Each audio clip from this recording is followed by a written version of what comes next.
spreading the questions around. We will do this for about 20-some minutes or so, and then give you an opportunity to pose for quick pictures with everybody before they have to leave. And don't forget William Henry's event at 4 o'clock, if you would, and attend that as well. David's at 6. We'll give you all an opportunity to quickly tell everybody what time your event is. Okay, there we go. Let's start with you back there. I'd like to thank the panel today. Mr. Maxwell, I'd like to make a statement that I am part of that institution that you talk about. My name is John. I'm from Washington, D.C. My question for anybody on the panel is, what is the motivation that drives you to do what you do? Who wants that? Show of hand. Jordan, how about you? Let's take Jordan, who, by the way, has been on the program numerous times, and lately, though, his phone gets clipped right when he's about ready to say something. And he has told me that he could still hear someone on the other end, wasn't us, talking about, what do you think, maybe he'll get the message?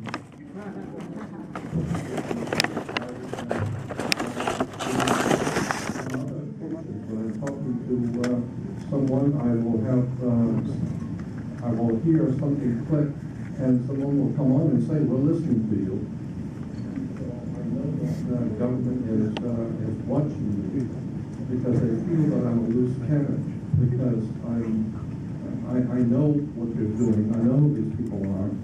And an FBI agent told me once, not too many years ago, I got a phone call from San Diego from the FBI, and this guy told me, he said that we don't care if people are hearing you.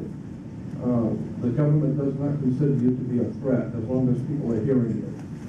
When people begin to listen to you, that's a different story. So you're going to have to be careful about what you talk about. I've already had people warn me about this. So what is it that has caused me to do what I do? Is because when I was very young, as a child, growing up in my teen years, I wanted to know. I was ravenous to understand what's really going on the planet. And I always appreciated teachers and philosophers and great people who were giving lectures that I could go to and hear learned people talking about the world that I lived in and explaining to me as a kid how the world works. And listening to people who were very brave and going on the line, putting their life on the line to tell the world what's really happening. So I really appreciate it because I wanted to know. So this is what drives me today. I realize that not everyone is interested in the kind of things I'm talking about. But one day, there's going to come a time when the darkness which has filled this earth is going to begin to be questioned. And I wanted to be out there to at least be able to help people with what little bit I have been able to uncover. And believe me, there's a lot of darkness that's going to be uncovered soon. I'm going to make a quick prophecy here, and I don't do this often. But I believe, and I could very well be wrong, and I hope I am, but I believe from mid-April on, you're going to begin to see a complete unraveling of the dirt and the underworld organizational stuff that's going on. It's going to be an outpouring of conspiracy stuff that people are not going to be able to believe, and they're not going to be able to cover it up. I think by mid-April, something is going to begin to unravel, and it's all going to start coming out.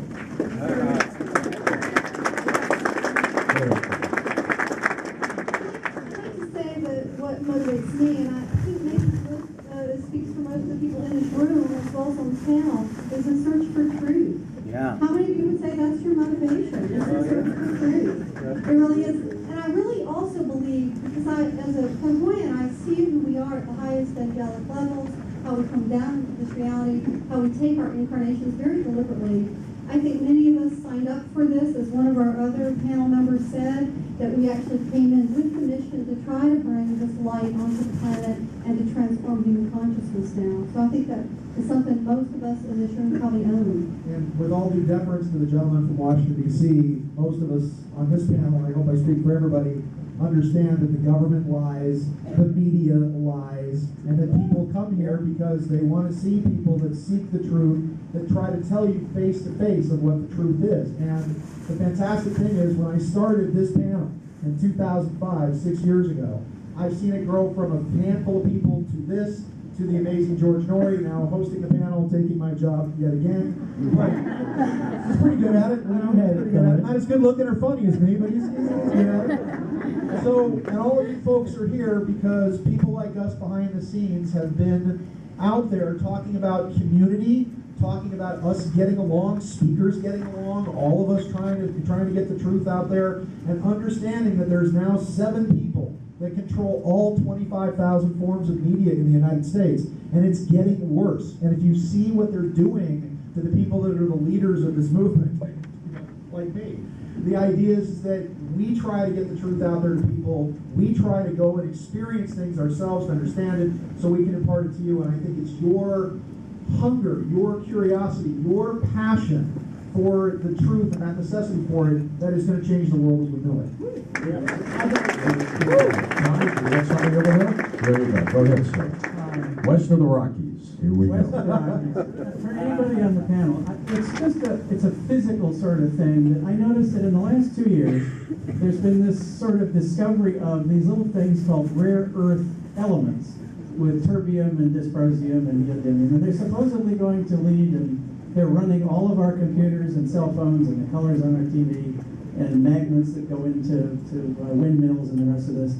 They seem to have come out of nowhere, and China controls 20 to 95% of them. And I'm wondering if this has some connection with 2012, that our theoretically post-oil future is going to be dependent upon these green elements that we really didn't know existed until literally 2 years ago. Anybody? Is that you, David? All right, yeah, so this brings up the China's October surprise thing, which is a very fascinating subject. I have many connections to people who are working in these classified programs. And these programs, if you go to the highest level, what you find out is that humans have been on the earth for much longer than the evolutionary record that we see. They come and go, they leave, they drop something, and then you find it in rocks that are 500 million years old. It happens. They built stargates here, they come and go from the planet, and they have been actually behind the royal families. It's not a reptilian bloodline in my understanding, although the original people were these 15-foot tall Anunnaki. They're not shapeshifters, but they are, descended from these humans that came from other planets. It's my understanding, and this is from multiple sources, that after the Roswell crash, the humans that were involved in that crash were very treacherized by the U.S. government. They went to China, and they made an alliance with the Chinese, and the result of that now is that there is an orchestrated campaign by ETs to dismantle the classified military infrastructure that would have been used to fake an alien invasion, the alien 9/11. They would have been used to instill global martial law and dictatorship. China is being used for that process, but I do not in any way rubber stamp the human rights abuses and the egregious violations of the environment and of governmental standards that this country has done. So please don't think I'm a cheerleader for China. The enemy of my enemy is my friend, is the way I'm looking at it right now. And if we have somebody who's out there trying to stop this thing from going totally off the deep end, then I'm in support of that happening. We may get banged up along the way to get there, but it's happening. Now, you're absolutely correct. China has control of these rare earth minerals, and the parts that my insiders have told me is that these rare earth minerals are absolutely essential for building these classified military instruments. So the reason why that was done, in part, is a further part of this campaign to choke off the Hydra. You got to cut off each head, cauterize the wound, stop it from growing, and that's what they're doing. Yes, sir. Question for Jordan. Jordan, a lot of people connect 2012 with the age of Aquarius, and last night, can you reiterate your feeling on when Aquarius will begin and what we can expect once we get there? Well, last night I mentioned that I felt that the age of Pisces did not actually begin, and it's just my opinion. But I thought that the age of Pisces did not officially begin until the year 325 AD. And take 2,160 years from 325 AD would put the actual beginning of the age of Aquarius about 450 years from now. That's just my belief. So you think the Edict of Nicene was that moment? And when the Edict of Nicene in 325, do you think that was that moment?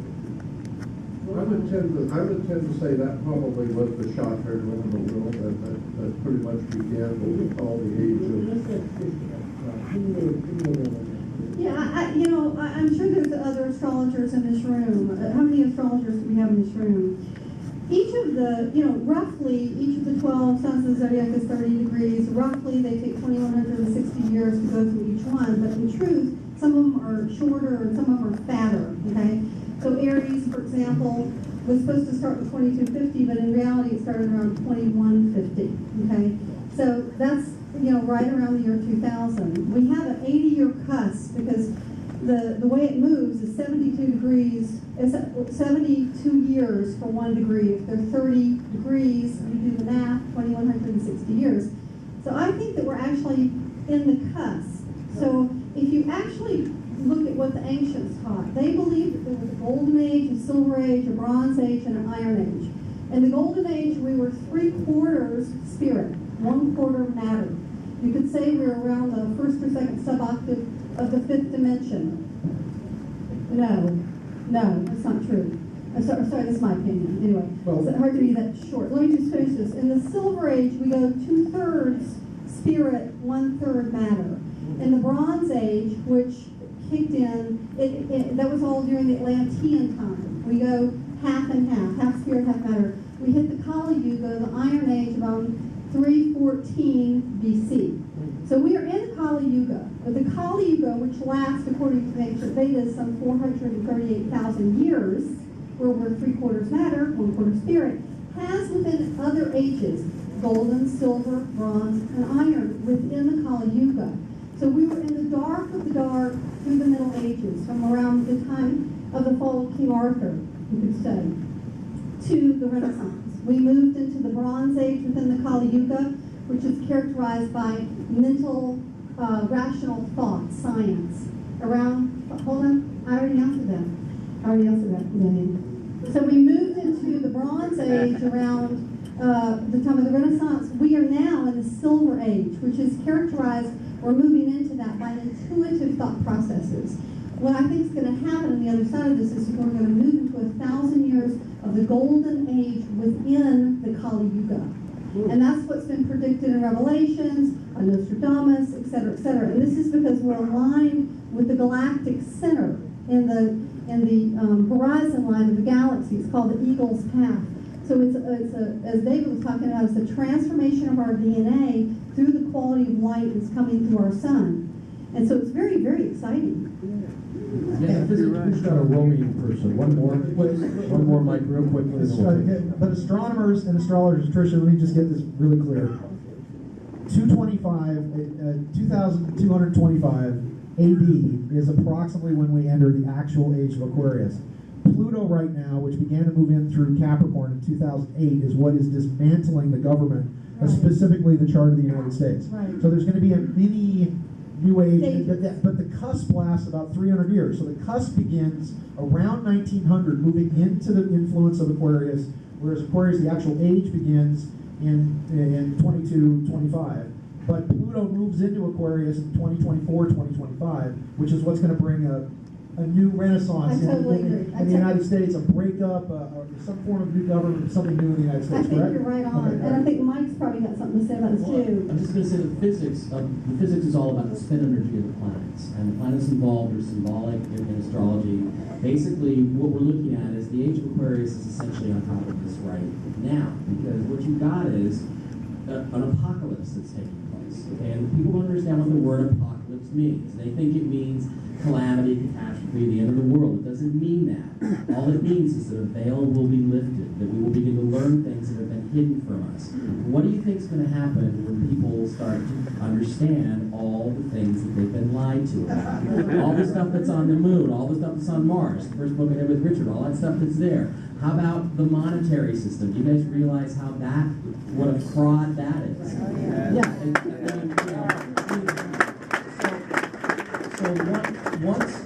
Once this stuff is all revealed, and the physics says it's in the next couple of years, pretty much in time with what Jordan was saying, then people are going to get pissed off, and we're going to start tearing down these institutions and these structures. So this all completely, it's like Egypt is happening. Egypt is the Let's go! Let's go! Egypt is the first. I mean, Egypt's you guys. 3.1 of the masculine polarity, so it's the beginning. It's the center point for the male Right. energy on the whole planet. Is right there in Egypt. Right, so wherever you place the boundaries between Aquarius and Pisces, it doesn't matter. The actual Aquarian environment exists right now, and it's going to manifest itself on this planet. I mean, do people ever think about, like, if when you sign a mortgage, do you ever wonder if you don't own the home, why do they always refer to you as the homeowner? Okay, so when people start to understand, and that goes back to the other rare earths question, there's a conspiracy rumor out there that I hear, and I'm still involved in that stuff a little bit, that there's going to be a new monetary system brought in, not all one currency, but several currencies. The Chinese yuan is going to be based on gold, the American dollar is going to be based on silver. The IMF last night, Mike, said that's what they want to do. Other monies are going to be based on these rare earths, and the other big one is going to be based on commodities like oil. And guess what? Iraqi oil. That's why we went into Iraq. And guess who is one of the smartest guys out there about money? Donald Trump. What's he been doing lately? Buying up Iraqi dinars like they're going out of style. The Iraqi dinar is going to be the petrodollar of the world. So, but what I'm told is that these are the white hats. That even Prime Minister Hu is a white hat. He's part of the white Chinese, the ones that have been secretly for 50 or 60 years trying to undermine the red Chinese government and bring about a currency system that's based on true value, okay, and not fraud. I mean, as Dannion says, anything that's not based on integrity is going to collapse, and that's pretty much money. All right, let's go to a few more questions here. We're running out of time. Go ahead there. I have a quick question. I've been vice president of a homeowners association for the past 4 years.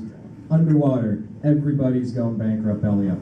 I've held on for a long time, but I'm seeing everything sink. My question, one sentence answer so I can get a bunch of different opinions. As the dollar falls, the Fed's printing money at the Xerox machine, everything's starting to hit the fan, 2012 or not. What do you see happening in America in the next year? One sentence answer from everyone on the panel, including George, if you could. Pop, Sean, go.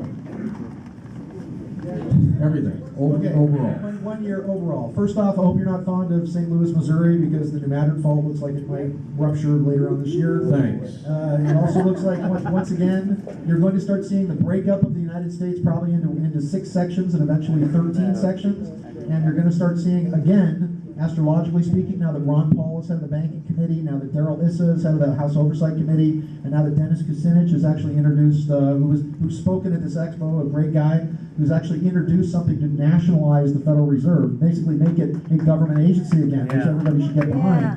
As far as the mortgages go, once again, what they're doing is they're doing these expos where they're getting you to re-sign your paperwork because they've already sold your note over and over and over again. So, okay, so in the next year, once again, economic chaos, political chaos, and collapses of various governments, starting in Europe and then moving across the United States, California, New York. Mike Vera, real quick. Clarify how many commas have to be in the sentence. Actually, I think that sentence is one of the ones that I didn't get to rewrite on Dark Mission when Richard wrote it. So, what's... Mike, you're using up your one Okay, sentence. what's going to happen? Okay, so look, what's going to happen is that all this paper money is going to go away, and anything you have in the bank is worthless. Anything you have in paper is going to be worth just that. It's going to be worth paper. what you will be able to own from here on out is what you possess. Suddenly, they're just going to forget that you have a car loan or a home loan. If you have a home, it's going to be, if you're sitting in it, you're squatting on it, it's yours. That's what's going to happen, basically. David Wilcock. I hear many insiders telling me what they think is going to be happening to the country this year, and those prognostications would be as dire as what anyone is going to say on this panel. I also have dreams which have proven reliability for 18 years, and I'm going to be teaching you how to do that on Monday. There's a shameless product placement. Shameless products. He does that on the radio show too, so Doesn't that drive you crazy? And what I can say is that my dreams are consistently telling me that it's going to look really, really bad, and then somehow it's going to work out in a way that nobody expected. Dannion. Thank you. Well, I think it's going to be quite exciting. For all your homeowners that are underwater, go down to the bank and demand to see the title to that property. Because they may think they can take that piece of property, but it's just like Sean David said. They have rebutted and sold it. They don't own it. You confront the banks. You confront the system. They have to show you their title. They don't own it. What we're going to go through is this. Part of what would be the battle for the souls of men, my big issue about in healthcare. The issues of healthcare must be studied very, very well, everybody. How you watch and support this healthcare insurance program has to be really, really important, because if you stop to see who is the enforcement arm of your new healthcare, it is the Internal Revenue Service. And let's have a quick round of applause for William Henry, who's got to go get ready for his sports conference. Thank you, William. And the other thing is this.